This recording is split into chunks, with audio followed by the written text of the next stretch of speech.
মামা, তোমার আমগুলো তো অনেক সুন্দর। ভাইজান, ভালো আম, হিমসাগর আম, আজকে লই আইছি। আচ্ছা, কেজি কত করে? কেজি 100 টাকা কইরা। 100 টাকা কেজি। 100 আমাকে 2 কেজি দাও। আচ্ছা ভাইজান, অনে দিতেছি। ভালো আম দিও। ভালো দেখে পয়সা দিতেছি।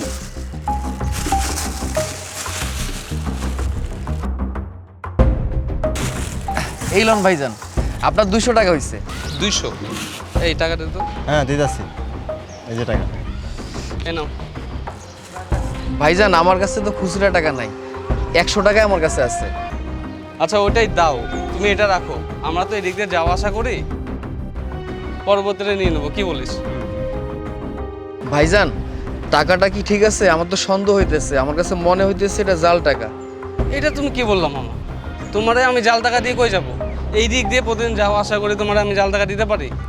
ভাইজান, আপনি অবশ্য ঠিক কইছেন, কিন্তু এই যুগে কারে বিশ্বাস করুম?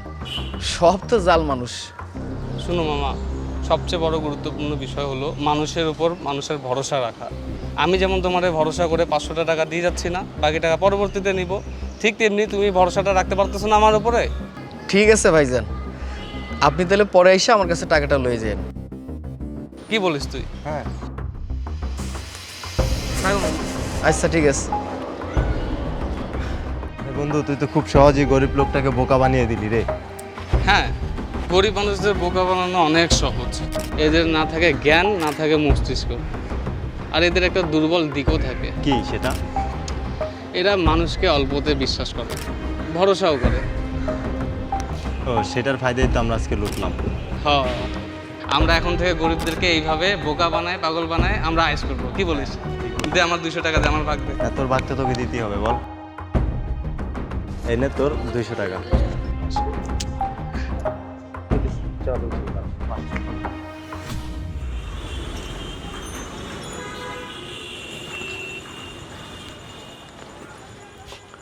হ্যাঁ, হ্যালো বউ, কও।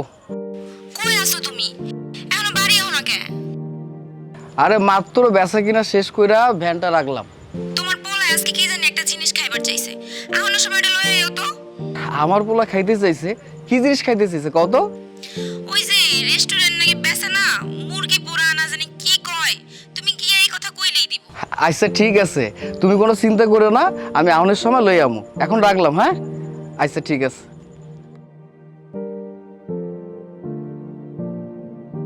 আপা, মুরগি যে পুরা খায় কি যেন নাম, ওইটা কি আপনারা বেচেন? আপনি কি চিকেন গ্রিলের কথা বলছেন? চিকেন গ্রিল আমি তো জানি না, তাই ওইটা হইব। তাইলে আমার একটা দেন। আচ্ছা, আমাদের এখানে আগে পে ফাস্ট করতে হয়, আপা, পে ফার্স্ট কি? মানে অগ্রিম বিল পেমেন্ট করতে হয়। ও আচ্ছা, একটার দাম কত? 300 টাকা। 300 টাকা? এই যে আপা, আমার একটা দেন।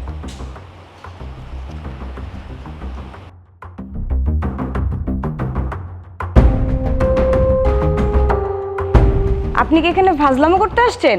একটা নকল নোট দিয়ে আপনি চিকেন গ্রিল খেতে আসছেন? আপনার সাহস তো কম না। আপা, আমরা তো কাস্টমার দিয়ে কইছি যে টাকাটা ঠিক আছে। কি হয়েছে এখানে? স্যার দেখুন না, উনি একটা জাল নোট ধরিয়ে দিয়ে আমাকে মদন বানাচ্ছে, আবার চিকেন গ্রিল খেতে আসছে। দেখি টাকাটা।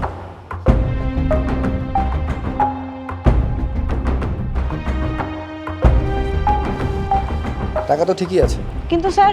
কিন্তু কি? উনি যা চান ওনাকে দিয়ে দাও। ঠিক আছে স্যার, আপনি একটু বসুন, আপনারটা পার্সেল হচ্ছে। আচ্ছা ঠিক আছে। স্যার আপনি তো জানলেন নোটটা নকল, তারপর কি করবেন আপনি? দেখো, আমি হয়তো আমার ক্ষতিটা পুষিয়ে নিতে পারবো, কিন্তু ওনাকে দেখে মনে হচ্ছে না যে উনি ওনার ক্ষতিটা পুষিয়ে নিতে পারবেন। ওনাকে দেখে মনে হচ্ছে উনি একজন সহজ সরল মানুষ। আমার মনে হয় ওনাকে হয়তো কেউ ঠকিয়েছে, আর নয়তো উনি নিজের ভুলে টাকাটা নিয়েছে। আমি চাই মানুষের প্রতি মানুষের ভালোবাসা, বিশ্বাস এটা যেন কখনো না হারায়, এটা যেন অটুট থাকে। তাই আমি জাল টাকাটা নিয়েছি। কিন্তু স্যার এখন আপনি টাকাটা দিয়ে করবেন কি? এই নোটটা